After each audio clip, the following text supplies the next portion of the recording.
Welcome back, ladies and gentlemen, to episode 2 of Trailer Tracked. As I said last week, inconsistent release schedule. This definitely did not come out the same day that the first episode came out, but there's a lot to talk about, so I wanted to just keep things going and keep the momentum going and just move straight into this week's news. First of all, also want to say thank you so much for the people that gave me like proper feedback, a lot of good, positive, just like stuff was said about this, how much I enjoyed it, so I do genuinely really appreciate that, and I want to keep this going. So I can't wait to see what else we've got today. All right, so we're going to actually continue on from some stuff I brought up last week, which is the Sonic the Hedgehog 3 had its title/logo revealed for its movie. The film is scheduled to come out in December this year. I don't know if they've had an exact date confirmed yet. I'll have to keep on looking around for that. But yeah, the big news out of it, which made me very excited, Jim Carrey confirmed to be coming back as Dr. Robotnik. Now, obviously, there are plenty of other reasons to be excited about Sonic the Hedgehog 3. You've got Shadow the Hedgehog, and the fact that the first two films have genuinely been like really successful and one of the more heavily praised video game adaptations we've had. So it's quite a far cry from where we've started off with the first trailer coming out. So it's been a lot of fun. But yeah, as a Jim Carrey fan, like I'm hyped as hell to hear that he's coming back again. It's the first trilogy he's ever started in his career. He's never done 3 movies of the same thing. He's done a couple duologies with like Ace Ventura, Dumb and Dumber. But the fact that this is his first trilogy, it's very exciting to think about. I think Carrey's return also does bode some really good news for the film itself, because he spoke in interviews during the press tour for Sonic the Hedgehog 3 how he wouldn't return to acting, because everyone thought he was going to retire after Sonic the Hedgehog 2. He said that he wouldn't return unless the script was written in golden ink. So now that he's back for this third one, that he's never done trilogies, like, this is a big career moment for him.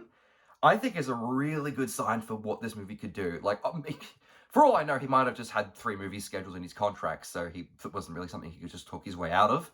But yeah, like, I am really, really happy that he's back, and I've been given, like, I was probably going to see it anyway, but I've been given, like, a really good reason to see the movie now. We also had a bunch of new castings confirmed as well. We had Kristen Ritter, who's been in shows such as Breaking Bad, and Jessica Jones. She played the title character in that series. I'll try to remember some of these names here.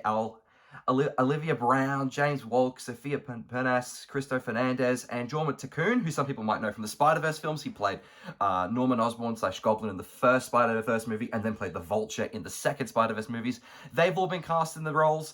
Undisclosed, we don't know who the characters are yet, and we're still, the big question mark is who will be voicing Shadow the Hedgehog in this movie. There have been a lot of rumors floating around that it might be Hayden Christensen, which I'm not sure how I feel about that, to be perfectly honest. I think, like, it's great that he's had such a good career resurgence coming back as Anakin Skywalker in Star Wars, but I don't know if he's done voice acting before, so it'll be interesting to see what develops in terms of Shadow's voice, especially since they lived up to the expectations so much the last time, bringing in Idris Elba to do Knuckles. So that's going to be very interesting. But yeah, like, some really good news on the Sonic front. They've had a great run so far, and I can't wait to see what else they do. Now, this next one, I made a promise when I started Trailer Track that I would talk about all the movies I can, or the ones that I could try, like, keep contained within like a 10-15 minute runtime. So I bring to my fans and viewers today on a silver platter, the epitome of bullshit in movie. We had our first look at Winnie the Pooh, Blood and Honey 2 over the week, and oh my god. I don't know how the hell I'm going to talk about this, because I genuinely cannot remember anything from the first one, despite the fact that I saw it. We'll try my best here. Look, I'll start off with at least one pro that I caught up with watching the trailer. It does look a bit more action-packed, and a bit more, like, not as much of a slow burn as the first one was, which isn't really saying much, if I'm being honest. We have a quick little plot outline here. Winnie the Pooh and friends leave the 100-acre wood to take their fight to the quiet community of Ashdown. So we're seeing immediately in the setting that the fact that this movie does have a bigger budget than the first one, because it made money, even though the budget was like maybe like $500,000. So yeah, like, it does look like they're taking a bit of a step up with the action, which could make the movie ever so slightly more enjoyable. I'm not entirely sure. But yeah, some of the other stuff just, this movie's gonna be such a mess. I feel like the acting still looks terrible. I feel like the character designs have regressed from the first one. They look even worse. Like, I had a conversation with a couple friends on Tuesday, I think, who genuinely believe that the premise of Winnie the Pooh was supposed to be like they were people in Winnie the Pooh suits, not realizing that they were actually supposed to be the actual characters in the movie. So it looks even worse now. The suits, I feel like, just got worse.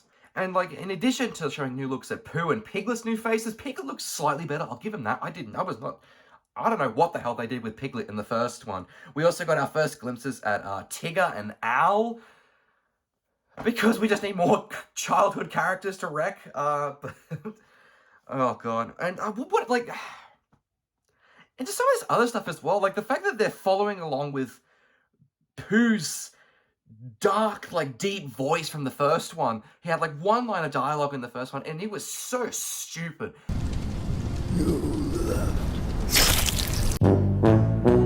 And now it looks like they're just adding more to that.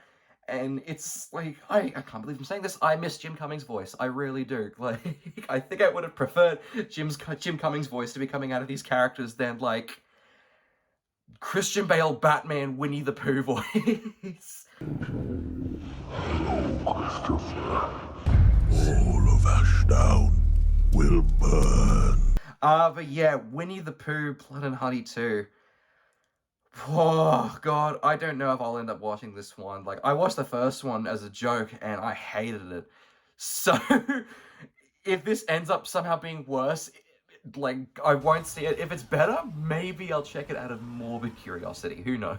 Alright, so then the next thing I want to talk about is I want to continue on from the smaller segment I had last week talking about the Super Bowl trailers, because as I said, this week we should have gotten a lot more news and a bit more info about what we could expect, and even like maybe some of the stuff coming out already, and we've definitely got that. So I have a full list of like proper news and stuff that has come out, so I'll quickly go through all of that. So we'll start off with the fact that several spots and trailers that were set to debut during the big game have already been released to the public. This is normal with some of the trailers. Obviously, there are still some of the bigger ones, such as like I feel like Deadpool 3 and stuff like Inside Out 2, Twisters, that will probably be kept under wraps, I feel like, until the actual game comes out, because that will probably build a bit more anticipation and hype for those first looks. So If and Bob Marley One Love have already dropped their TV spots a few days prior to the day of this recording. I loved If's. It sounds like we'll still be getting some kind of trailer on the day of the Super Bowl.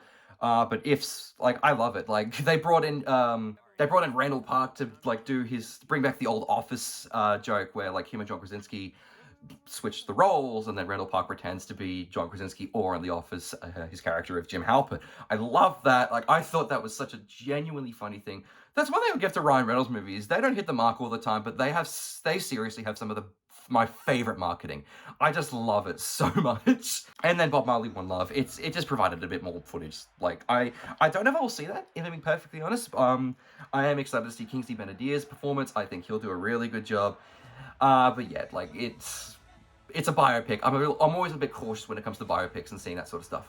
We also had an article from Variety a couple days ago that talked about some of the major studios and what else we can expect. So in the Variety article, Paramount were the first ones that were mentioned. They're the ones that are currently doing If and Bob Marley, and they discuss some of the other potential stuff we could see. Knuckles, the TV series, as I said last week, we should be getting our first look at that. And also A Quiet Place Day 1 was another trailer that was raised, and I'll come back to that later on because we actually did get a trailer this morning, so that will be for a further discussion. Disney up next. Deadpool 3 definitely confirmed to be having a trailer coming out during Super Bowl day. Several key details were actually leaked beforehand about what we should expect from the trailer. I'll keep those under wraps for now, just to keep the surprise a bit more genuine and that for what happens.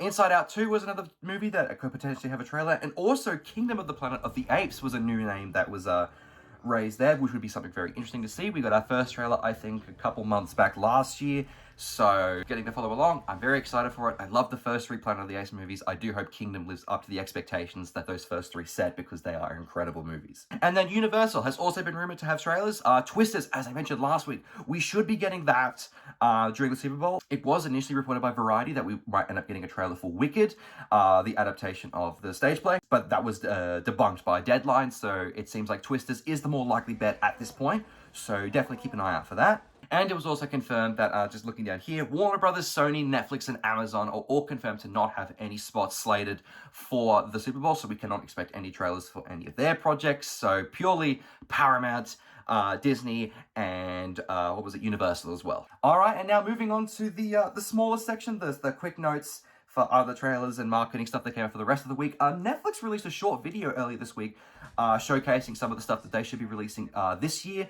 Looking at some of the stuff they unveiled, first looks at their series such as Squid Games 2, Heartbreak High Season 2, Bridgerton Season 3, The Umbrella Academy Season 4, which is also the final season for the show, Cobra Kai Season 6, same thing, it's the final season for the show, and also some new looks at their films such as Beverly Hills Cop Axel F and Zack Snyder's Rebel Moon 2. And along with looks at some of their original stuff coming out this year as well. Not a lot to really discuss there. It was just a couple of quick snippets and clips from the stuff that they were coming out this year.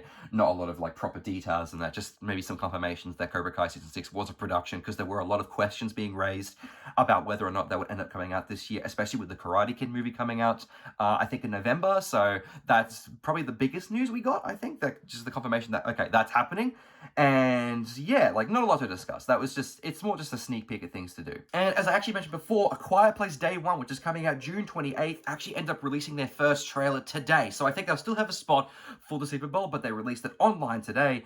And my God, it was really intense looking trailer. I'm very excited for this. I genuinely have belief that this could end up being the most terrifying, like scariest installment to the Quiet Place franchise. I love the first two. I think that their reliance on just the silence of the film itself, the setting, and the reason for quiet, I think that's one of the more effective uses of sound in horror, just where there's nothing else, and it really just builds things up. I love it when stuff like that. And this one looks like it'll be obviously a lot louder because it's a day one thing. It looks like it'll be taking place in New York City, so a lot more packed, a lot more busy.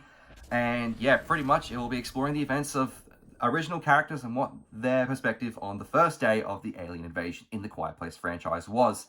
And yeah, like it looks intense. I cannot wait for this one. I'm very excited for Lupita Nyong'o's performance. Look, she's has a really good experience with horror movies in the past with her performance and stuff like Us. So the fact that she's coming back to a horror franchise gets me really excited because she is such an amazing actress. I cannot wait to see what she delivers in this. And then we also have Joseph Quinn in the movie as well. It's who obviously played Eddie in Stranger Things.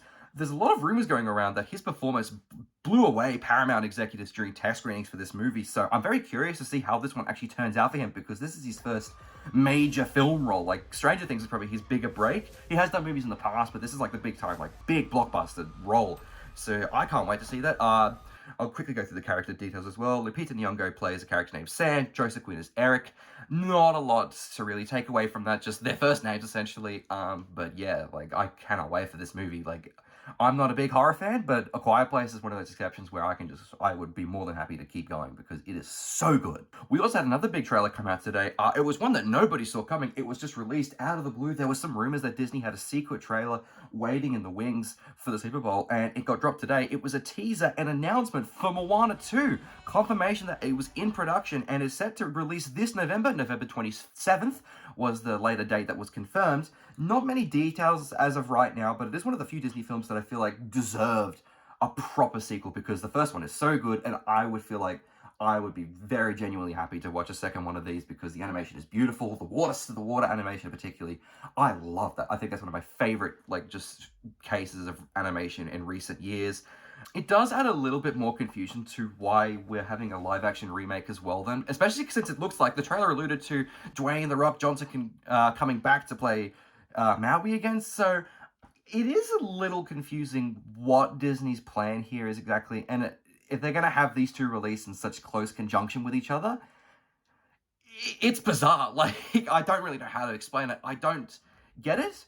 But I am excited for it. I think it is the fact that Disney kept this under wraps for so long, particularly with like so many of their projects getting leaked recently. I'm optimistic for it. I think that in terms of the stuff that they've made, this could be really a good one. And that's it for today. The last kind of 7 days wrapped up there. Probably a bit of a briefer episode than last week, because last week was very much me getting the hang of things, trying to figure out how I'm going to do this. So this week brought the momentum in, kept it going, and obviously still a lot to discuss, and I can't wait to see if anyone does have any discussions or questions or thoughts about some of the stuff that we've talked about today. But yeah, it seems like this week will end up being a shorter episode because next week will be such a major coverage of the Super Bowl. We'll have a lot of trailers to unpack, a lot of things to discuss, especially first looks at movies and shows that we haven't seen yet. So genuinely excited for that, and I hope people have enjoyed this episode as well, because as I said, I do genuinely really appreciate the fact that people have watched this and I've heard going all the way through, because I know it's hard to listen to a guy talk about movie trailers for such a long period of time. So if people have gotten through all of it, just thank you, really appreciate it. Hope people enjoyed, and yeah, hopefully next week lives up to the expectation and the hype that I've got, because I am very excited. So everyone, enjoy your weekends.